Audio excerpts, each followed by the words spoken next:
யாவருக்கும் புதுவருட நல் வாழ்த்துக்களை தெரிவித்துக் கொள்கிறோம்.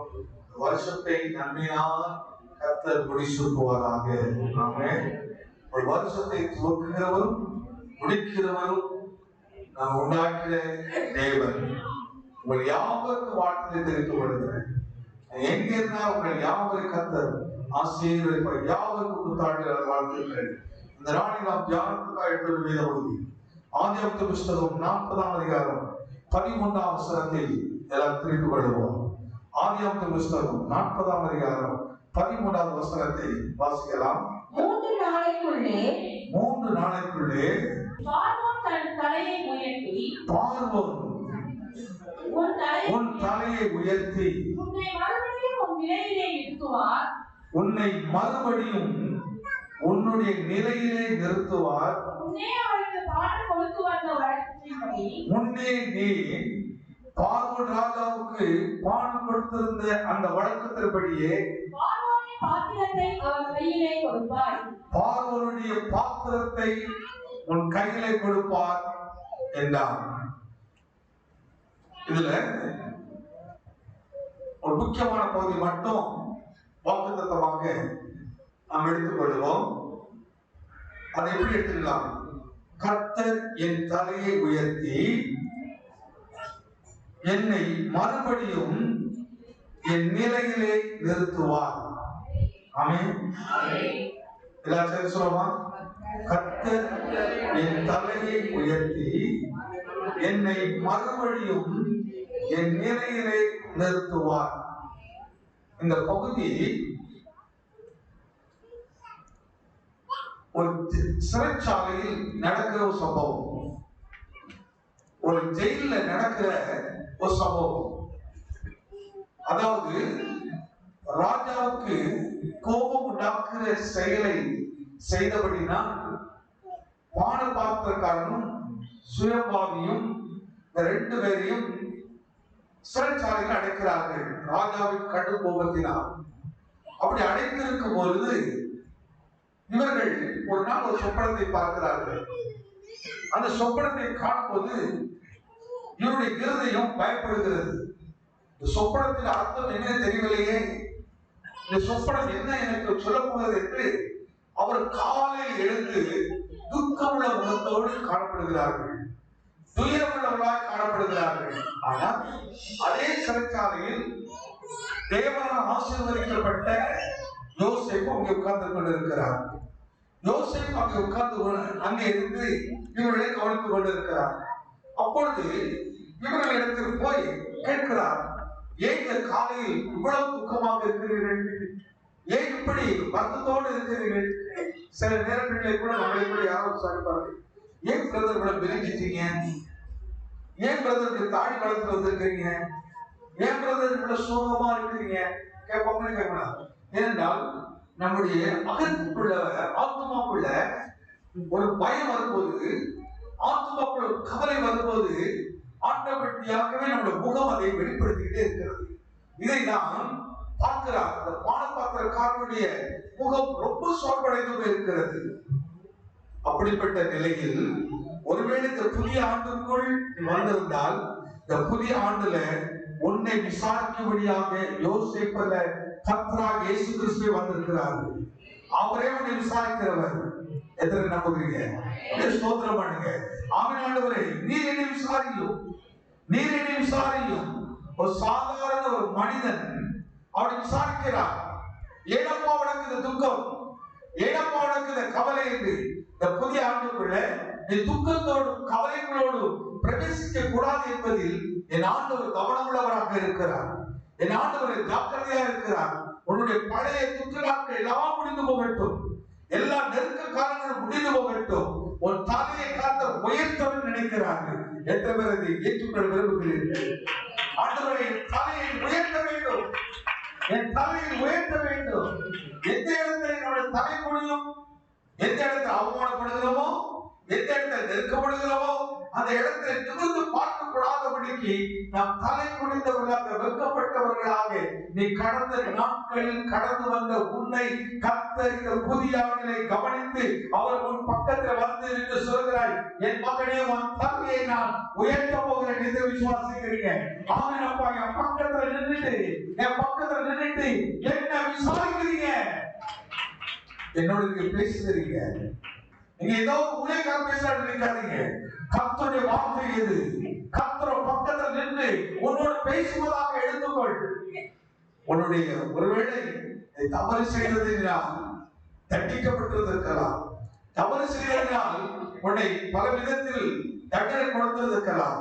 ஆனால் தண்டிக்கப்பட்ட இடத்திலேயே இயேசு உன்னை தேடி வருகிறவராக இருக்கிறார். எத்தனை நம்புறீங்க? அவருடைய வார்த்தை நம்மை தேடி வருகிறதாக இருக்கிறது. இது ரொம்ப அற்புதமான காட்சியை பாருங்களேன். இவர்கள் 2 பேரும் இடத்துக்கு வருவதற்கு முன்பாகவே இன்னொரு மனிதனை கர்த்தர் கொண்டு போகிறார். இவர்களை தேற்றும்படியாக, இவர்களுக்கு ஒரு நம்பிக்கை கொடுக்கும்படியாக, இவர்கள் பயந்து சோர்ந்து விடாதபடிக்கு அவன் எதிர்காலத்தை குறித்து பேசும்படியாக கர்த்தர் தன்னுடைய மகனாக யோசேப்பை கர்த்தர் கொண்டு போகிறார். ஒரு நினைத்துக்கலாம், யோசேப்பு ஏன் வரணும்? என்ன தவறு செய்தார்? ஒரு தவறு செய்யல. ஆனா யோசேப்பை கர்த்தர் நடத்துற விதம் பாருங்க, மற்றவர்களுக்கு நன்மை செய்யும்படியாக தான். எந்த இடத்துல போடலாம். அதனால்தான் கர்த்தருக்கு அன்பு கூறுகிறவர்களுக்கு சகலமும் நன்மைக்கு ஏதுவாகவே நடக்குமா? சகலமும் நடக்குமா? என்ன நடந்தாலும் அங்கே உன்னை கொண்டு ஒரு நன்மை கர்த்தர் வைத்திருக்கிறார். அங்கே கர்த்தர் உன்னை கொண்டு ஒரு நன்மை வைத்திருக்கிறார். யோசேப்பை கர்த்தர் இடத்தை கொண்டு போய் வைத்திருக்காரு. நான் ஆழமாக கவனித்து பார்க்கிறேன். எனக்காக என் இயேசு இந்த வருஷத்துல முன்னாடி வந்திருக்கிறார். அதான் தாவி சொல்கிறார், நான் கர்த்தரை எனக்கு முன்பாக வைத்திருக்கிறேன், அதனால் நான் அசைக்கப்படுவது இல்லை. கரங்களை தட்டி ஆண்டவராக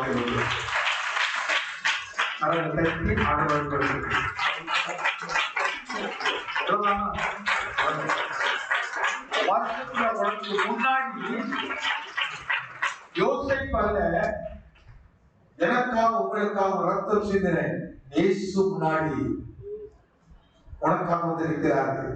இந்த 12 மாசமும் நான் நடத்த போறேன். இந்த குடும்பத்தை நான் நடத்த போறேன். கடந்த ஆண்டுல என் பிள்ளை ரொம்ப கஷ்டப்பட்டுட்டான். கடந்த ஆண்டுல என் பிள்ளை ரொம்ப கண்ணீர் வடிச்சுட்டான். கடந்த ஆண்டு என் பிள்ளை ரொம்ப துயரப்பட்டு விட்டார்கள். ஆனா இந்த ஆண்டு என் பிள்ளை துயரப்படாதபடிக்கு நானே அவருக்கு முன்னாடி போக போகிறேன். நானே நடத்த போகிறேன். நானே அவரோடு பேச போகிறேன். எதை நம்புகிறீர்கள்? கர்த்தர் பேச போகிறவங்களோட கர்த்தரே பேச போறாரு. கர்த்தருடைய சத்தத்தை கேட்க போறீங்க.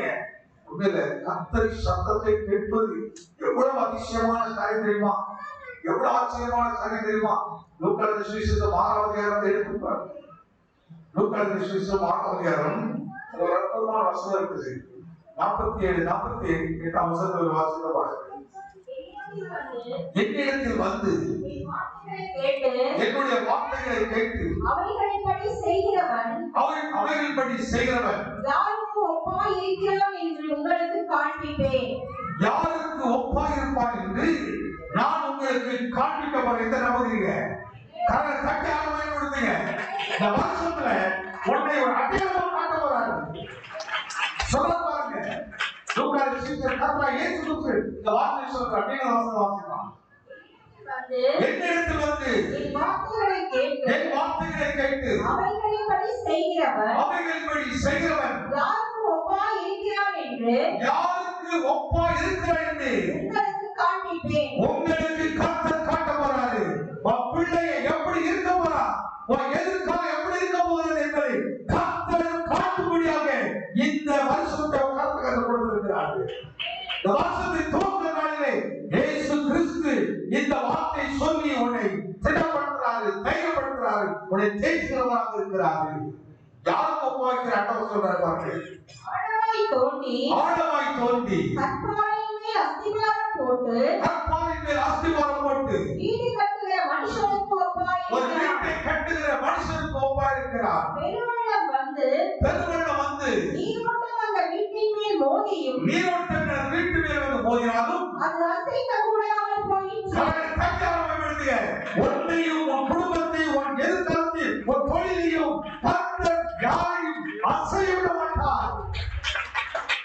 அதுக்குள்ள கத்தரோட முன்னாடி வந்திருக்கிறார். சோர்ந்து போன பானபாத்திரக்காரர், கலங்கி இருந்த பானபாத்திரக்காரர் கலங்கி போயிருக்கிறான். அப்படிப்பட்ட பானபாத்திரக்காரன் எடுத்து யோசிக்கிற யோசிப்பு இயேசு கிறிஸ்துக்கு நிழலான மனிதர். பழைய பாண்டிய இயேசுவை போர்வுள்ள மனிதர் யாருன்னா யோசிப்பு. அந்த யோசிப்பை கர்த்தர் கொண்டு வர பாருங்க.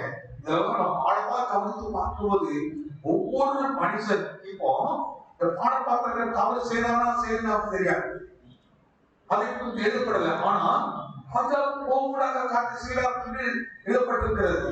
அதனால்தான் இவர்கள் தண்டிக்கப்படுகிறார்கள். இதுல ஒரு அற்புதமான ஒரு எதிர்காலத்தை கவனித்து பாருங்க. கடந்த நாட்களில் தண்டிக்கப்பட்டாய், இந்த ஆண்டுகளில் விடுதலையாக்கப்பட போகிறார். உனக்கு இருக்கிற தண்டனைக்கு எல்லாத்தையும் முடிவு கட்ட போகிறார்கள். எல்லாத்தையும் அந்த வார்த்தை உண்மையானால் ஒரு வாழ்க்கையிலும் அது நிச்சயமாக நடக்கும். இதுவரை நன்மை காணக்கூடாதபடிக்கு, மேன்மை காணக்கூடாதபடிக்கு எப்பொழுதும் நெருக்கப்பட்டு தண்டிக்கப்பட்டு இப்படி சொல்லுவார், என் பாவமோ சாபமோ, ஐயா எப்படி என் குடும்பம் நடக்குது, ஐயா என் தொழில் எப்படி இருக்குது, இப்படிப்பட்ட ஒரு பயம், இப்படிப்பட்ட ஒரு கேள்வி எழுப்பிட்டே இருக்கலாம். ஆனா அப்படிப்பட்டவர்களுக்காகவே கர்த்தர் சொல்கிறாரு, மகனே அந்த இடத்துக்கு நான் உன்னை தேடி வந்திருக்கிறேன், துக்கப்படாத. ஏன் அந்த கலக்கம், அந்த விஷயத்தை எனக்கு சொல்லு, நான் உனக்கு பதில் சொல்லுகிறேன். அவர் சொல்லுகிறார், ஐயா நான் ராத்திரி ஒரு சொப்பனத்தை கண்டேன். ஒரு திராட்சை செடி, அந்த செடியில இருந்து 3 கொடிகள் எழுந்துச்சு. அது பூத்து காய்த்து அழகான திராட்சை கனிகளை கொடுத்தது.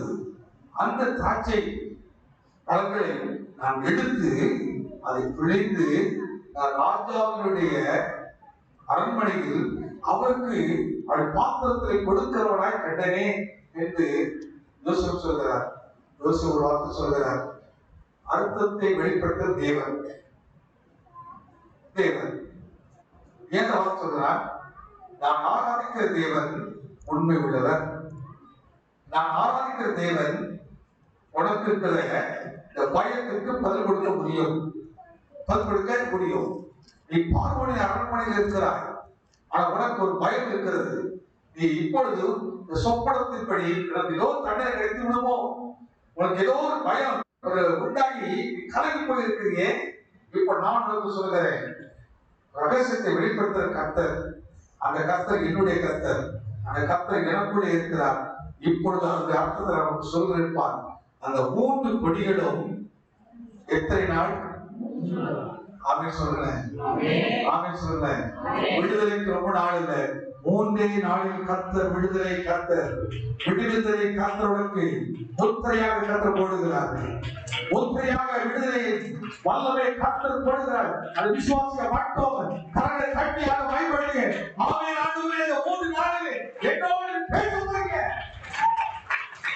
என் எதிர்காலத்துக்கு சொல்லிக் கொடுக்க போறீங்க. இது கர்த்தருடைய நடத்த போற ஆண்டு, எதிர்காலத்தை போதித்து நடத்த போற ஆண்டு. இது உன்னை ஆசீர்வதிக்கிற ஆண்டு. அதனால டிசம்பர்ல வாக்குறுதி கொடுத்தார். வீட்டை தேவன் 3 மாதத்தில் ஆசீர்வதித்தார். எத்தனை மாதத்தில்?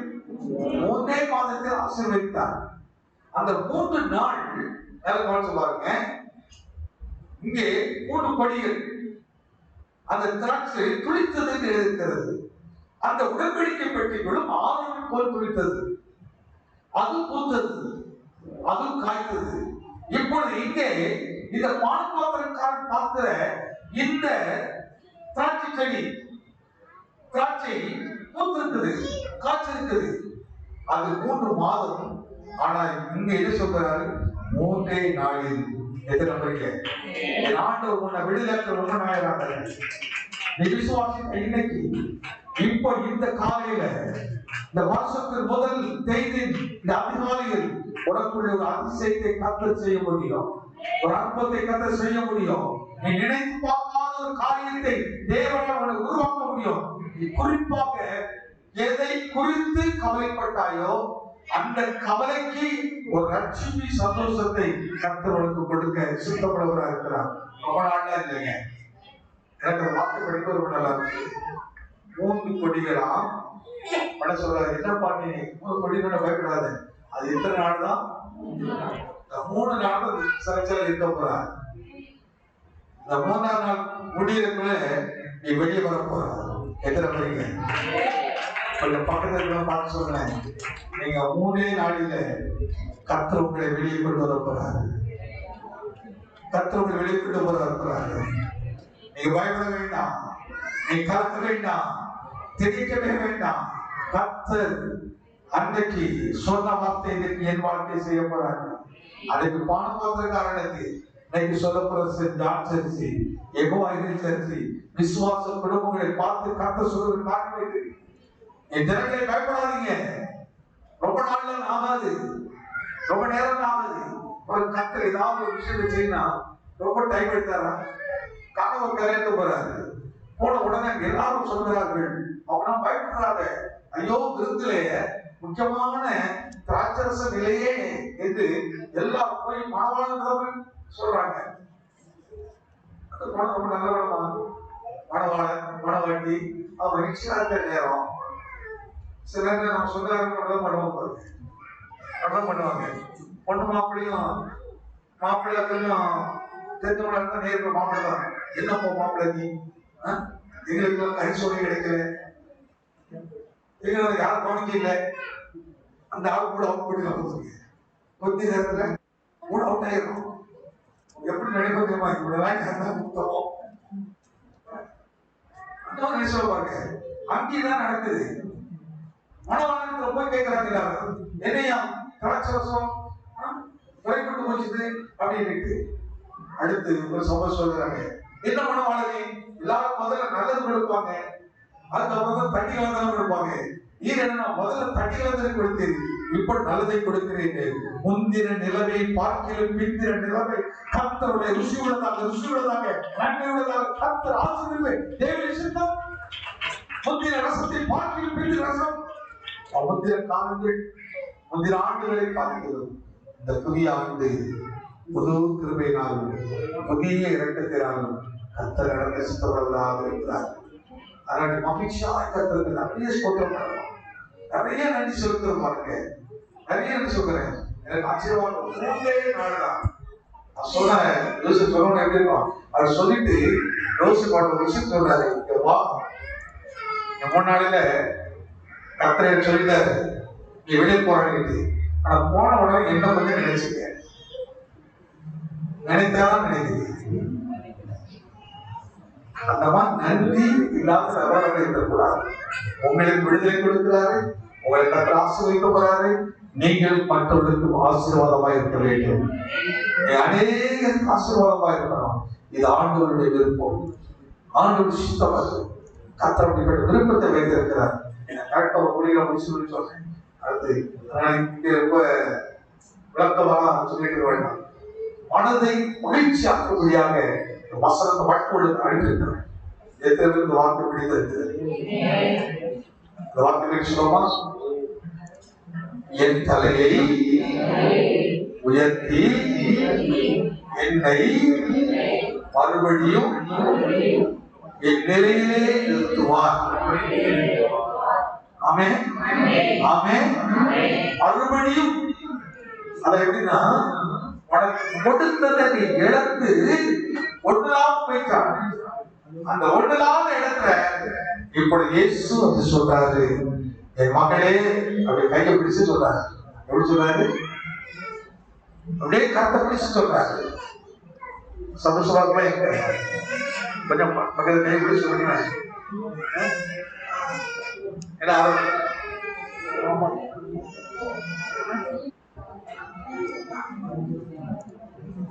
ரொம்ப நல்லது. ஒரே ஒரு நாள் அடியில நல்ல பயணம் பறக்க முடியாத ஒரு நாள் ஆபீஸ்ல அவனுக்கு ஒரு அழகான ட்ரீட்மெண்ட் இருக்கு.